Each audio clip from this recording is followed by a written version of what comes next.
Auto Dynamics FV. That brings us into the stadium section, and I'm joined once again by the Big B. Ben Sissel has been having so much fun with all our Tramzan fraternity there. God, what a gathering.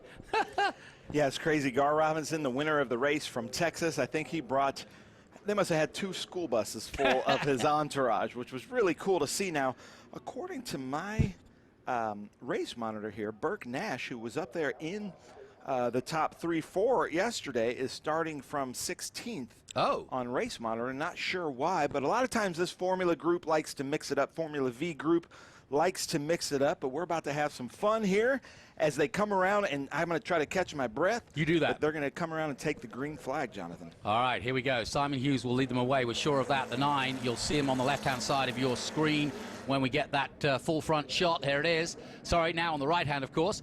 This is Group 1B, the helmet race for Group 1B, and we're looking forward to it. And in a moment, they'll accelerate away. Watch out for Nash, watch out for Krohn, and watch out for Butcher. Butcher in the 60, and away they go. Up the hill they climb, and a good move on the inside, on the leader or on the poleman, and he's lost his lead already. Yeah, I think that's Hunter Barron there in his dad's car, Elliott Barron.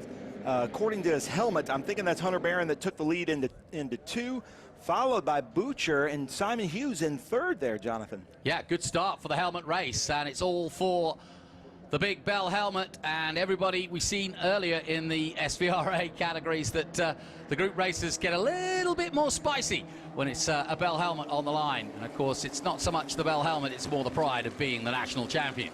Pierce Krohn hanging it out there. You can see the low grip on the tires. We saw this today in the Trans Am race. It seems like the polished line through those Bennett Bridge Hall S's have gotten so polished that it's a little bit slick. Yeah, no kidding. Well, as you can see, the nice snake of Formula V's just making their way over 10 and down towards 11 under the braking point. And they'll all try and tuck each other or behind each other as they head down that long back straight. And in fact, yeah, the number 9 has gone back all the way. Simon Hughes to what, 4th place now as the field starts to spread out. Yeah, but don't worry, this is Formula V down the long straight. Anything can change here, as we saw yesterday. So right now, that's Mark Felsen in that red 777. But look for Devin Butcher here to try to get up to him. There's a little bit too much of a gap, I think, for Butcher. Looks like the 4th, 5th, and 6th position might be a little bit closer, but Simon Hughes coming up on the back end of Butcher, Jonathan. Yeah, this is starting to get a nice little tasty race coming together now into the braking zone at 12. Nicely through. Through goes the 32. 32A, I should say. 32B is Cassandra, but I don't think that is. I think that's E.O. Barron. He helped us announce the Formula B, Formula Ford race today, and he said he was in Cassie's car. That's Cassie's car, but I think he's driving that. Got me there. And then Pierce Krohn there in that white and maroon, beautiful car. So is John Williamson's. I was looking at these cars up close, and just because people think that this was kind of the entry-level racing, there's a lot of pride in these cars, and they put so much time. Some of these are like kind of show-winning Formula V cars, as we see Butcher right up behind Hunter Barron going into 19. Yeah, you know, each one I mentioned earlier that these cars, all Devin Butcher in a 1963. These are very old cars. You know, that's almost 60. Well, it is 60 years old, that car. It's incredible. 60 years old with early 20s drivers. So let's see what we got here. Butcher and Petunia right behind Hunter. That car's name is Petunia. You'll see it on the side here because we're going to get some great shots of Robin. Now watch the cars kind of, you can see how low that number 60 is in 2nd place. The car's, the body just sits low. The suspension and the rails are up a little bit higher, but there, you can see Petunia there right above the door. That's a cool car, isn't it? Oh, really cool car, yeah. And they've kind of lowered the body to the car. It's a really cool setup here. Great shots from the drone. Field starting to spread out, but this little battle at the front is really nice, and the pole man starting to catch up. Simon Hughes is still 3rd in per plates. It's got Baron Fuller in 4th, then Krohn, then Williamson, Stranad in 7th, Schwarzloss in 8th position, McDowell and White rounding out the top 10. Felsen's dropped to 11th now. Krohn, I think, is having his car's usually set up a little bit better. I think he's having some grip problems. I don't know if he's on older tires or a lot more heat cycles, but I can see he's coming out a little bit wider. He's usually running a tighter line than that. He's got a loose car on him today. This is such a fun class to I know, watch. it's really fun, isn't it? I love it. I'm just sitting in here smiling. Simon Hughes, really fast driver. I think he's going to be a little bit down on himself from that start. But Hunter Barron taking that inside line, you know, just really taking that gap, doing a good job there. Now, the man leading, Elliott Barron, is in the 1972 Pegasus. That's the leader. It's Hunter Barron is in that car. They keep changing on us. Sorry Don't about worry. that. But yeah, that is Elliott's car. Elliott, unfortunately, they've had a rough weekend, the Barons. He had an incident. A Barron weekend. Yeah, out of his motorhome. He tripped and fell and hurt himself pretty Sorry, good. I shouldn't be joking. That's not and fun. then truly, EO told me today that they had a house fire while they were gone. They got a call from their neighbors, and their house caught on fire. And so they've been dealing with that this weekend. So our heart goes out to them. But right now you're 1, 2, and 4, and all your cars are top 4 right now. So that hopefully that puts a better spin on things. But I tell you, the car that Hunter Barron is driving is just a beautifully aluminum polished car. They were with us at Indy and having a great race. But this is a good race here between Hunter and Devin. Really good friends. They both work on these cars together, so this is going to come to an end here. You know, racing drivers cease to amaze me. It doesn't matter if your house is burning. They're going to go enjoy their racing. Yeah, and they don't live that far away. They're about a 4-hour drive from here. But no chance were they going to drive home and do that. They're like, you know, that's Monday's problem. Yep, okay. Somebody will put it out, as long as they got confirmation of that. This is a great little tussle here as they come out of 20. They pulled away from the chasing group, but look at this. Wheel to wheel. Now watch for Devin Butcher to try to pull out, but he's got just a lot more surface area on that car, so he may not be able to take advantage of the draft like Hunter. But he's going to try and make a block pass, isn't he, at the top of the hill? I think so. He's got it. I think Hunter's going to have to let him take it. There's the Petunia insignia on that car. They were going to redo it for the 60 years of Formula V, too wide going into turn 2, but they decided it looks so cool that they decided to keep it as it is. Yeah, I don't see why they wouldn't. Yeah, that's great. Well, he's got the lead for now, but for how long we wonder. These two pulling away. No, Hunter's car looks like it's a little bit more planted. Devin Butcher, though, really good driver, but see, he's going out a little bit wider there. You can see he's spraying a little bit out the back. Hunter Barron, a really accomplished driver, and Hunter's car is going to be able to take advantage of that draft. You don't think about drafting through the S's, but in Formula V's, you can draft through corners pretty well. You can hear the squealing of the tires as we fly overhead these great cars. And now we've got little pockets of battles all the way through the field. But the fun one is definitely at the front. Although that said, the battle for third is on as well between our pole man, Simon Hughes, and the man behind him, which is, well, who is Barron. It's which Barron? EO Barron. EO Barron. I believe. Okay. It looks like his helmet. But, you know, my friend Mark Shatwell out there in the number 73 in 17th. So hoping that he picks it up a little bit. Yeah, he had some problems yesterday. Something let go. And I think it was at turn 11. Look at this, though. Side by side, EO and Simon Hughes, the battle for third. No, and he's made it. Classic overtake at 12, nicely done. And Hughes loses another position for now anyway. He's trying to come back as quickly as he can. Into 13 they go. And, you know, usually, for some reason, this weekend, the Mission Food Stadium complex, we've seen a lot of passing. Usually from 12 to 15, there isn't any passing. But right here, look at this.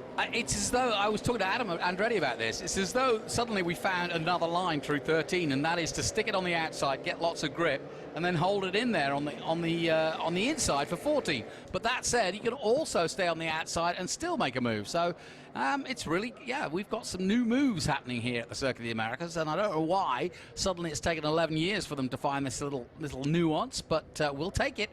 Good fun. Yeah, it really is. I haven't ever seen that before, but we saw it, and we've seen it in almost every class. Some people are going high, some people are going low, and they're finding a way to fight for it here. Another lap completed. The clock ticking down, though, on this helmet race. And a little bit of air, finally, between Barron in the 60 and Devin Butcher in the 23 and Devin Butcher in the 60. But it's side by side here for third. I think the white flag is out. I can't confirm that, but I heard RC call for the white flag. So this may be the last lap of this race. That could actually be RC surrendering after the day he's had. RC never gives up, but he could. You know, we'll see. But it looks like Hunter Barron out in front of Devin Butcher, then Simon Hughes, and then E.O. Barron. 1, 2, 3, 4, and that has been the race to watch. Let's see, Hunter Barron really just seeing just like a little bit more nimble through the Bennett Bridge Hall S's, and Simon Hughes gets it a little bit wrong there. Yeah, and a little further down, we've been concentrating on this battle at the front, as we should, but I just want to mention John Williamson in 5th. Pierce Crone's dropped to 6th now. Barrett Schwarschluss in 7th, and then Mark Felsen now up to 8th. He's got ahead of Burt Nash, who started high, but is now finished, or is now down in 9th, and then John Stranad rounding out the top 10. Some great shots here at Circuit of the Americas. Neat thing about these FIA Formula One tracks is just how they paint everything and paint the surroundings. You go from the green to the red, the margins. I love the attention to detail there as we look at Devin Butcher. And speaking of attention to detail, I love the modifications they put on Petunia as Simon Hughes and E.O. Barron coming to view. Well, he certainly gapped him now. Yeah, at 1 minute they were right there together, and now it's, what, 8, 9 car lengths? Yeah, and sometimes in this Formula V group, they're like, let's go out there and have some fun and race each other and make a show of it. But I think this time Hunter Barron's like, no, I want one of those Bell helmets. I was gonna say, the helmet's on the line, come on. Just from that green flag on, it looked like he had the determination to win the race. And I have seen, and Devin Butcher, you got to back me up on this, I haven't seen a lot of out of bounds in this race. We had some contention a few years ago with the Formula V race, but I've seen, oh no, there goes Devin there. Slowing down for some reason. Looks like he might have lost his engine, but I've seen everybody in Formula V, especially the leaders, staying in bounds. Oh, it's a real shame. Out goes the 23 from the lead, and now it's been picked up. And yeah, no, that was the lead, number 60. Yeah, Devin Butcher is out. So second place out, and that moves up for the 32, and Hughes now comes into play. Yeah, he slowed right down, so I think that's going to be a pit stop for him. And the thing that stinks there is whatever's wrong with the car, it's going to be Devin that has to fix it. He is the one that works on these cars, he and Hunter. So it looks like we're coming around to Hunter Barron winning, Jonathan. Looks like it, and if you were right about the white flag, we should see the checkered here. No, white flag's out here. We got one more lap. Final lap, okay. Yes, I like that. It's kind of like, you know, when your favorite song's just about to end and then it comes back up in a big swell. I like that. Simon Hughes there, and then E.O. Barron coming up to turn 1 in Cassie's car. I believe that's his cousin's car that he's driving. It's a pretty car. Yeah, it is. You can really see the suspension, the torsion suspension flexing as it goes up the bumps of the hill. You know, it just proves, though, everybody complains in the modern cars about, you know, oh, it's so bumpy here at Cota. Well, these are 68 to 72 cars, and they're having no problem negotiating this circuit. So, yeah. Keep your noise down, folks. They're on a World War II era suspension. Yeah, basically. Just shows you don't need to be too sophisticated to have a lot of fun and also to make it work. Yeah, I don't know if another race group has more fun than the Formula V group. They just are a tight-knit group. Most of them are CVAR racers from Texas, and they all paddock out there together. They all barbecue together, and it's a lot of fun to hang out with them. We went canoeing with the Formula V group at Mid-Ohio this season. What's CVAR? The Corinthian Vintage Auto Racers. Oh, right. From they do Hallett in Oklahoma, and then they do some races here in Texas. Cool. So that's the local vintage racing group. Yeah, the love of cars in Texas is second to none. It astounds me, the caliber of cars and the love of cars, quite frankly, just the love of the automobile. And that was long before Cota ever existed. It hasn't come in the last 10 years. It's just been waiting for something like this to sprout up. And now it's huge. Cars and Coffee here, we have literally under 1,000 cars almost every time we have one. Final lap, though, and into the Mission Foods Stadium section for the last time. Here comes the 23. He had a nice battle early on, but now he's on his own. You know, there was another winner in the number 23 named Michael Jordan. Did he race? No. Oh. Walter Payton raced in the Trans Am series, though. Did he really? Pretty cool, yeah. That I didn't know. Yeah, look at that. I just posted something of the 1993 season of Trans Am on our social media, and he was in the race. Wow. Sweetness himself. So that's pretty cool. But here comes Hunter Barron around the last few corners, Jonathan, to take the Bell Gold helmet. Yep, Hunter Barron then on his way, just 2 corners to go, and he's led most of the way. It's been a battle at the start, but now he's on his own. Hughes and Baron Fuller will follow him home in 3rd, or Aya Fulham, as you call him. Or is it Aya? Yes. Anyway, here comes Hunter Barron to take the checkered flag and win here at the Circuit of the Americas. That's the usual checkered flag point I'm always waiting for. They changed it for Trans Am, totally spoofed me, but not to worry. Hughes takes 2nd, Baron Fuller in 3rd, Williamson, Crone, Nash, Felson 7th. Good go. Up there in the 777, all the way up to 7th. McDowell 8th, and Schwartzloss in 9th. Stannard in 10th. We'll take a short break from the action here at the Speed Tour. More racing to come, though, from the Speed Tour. Stay with us.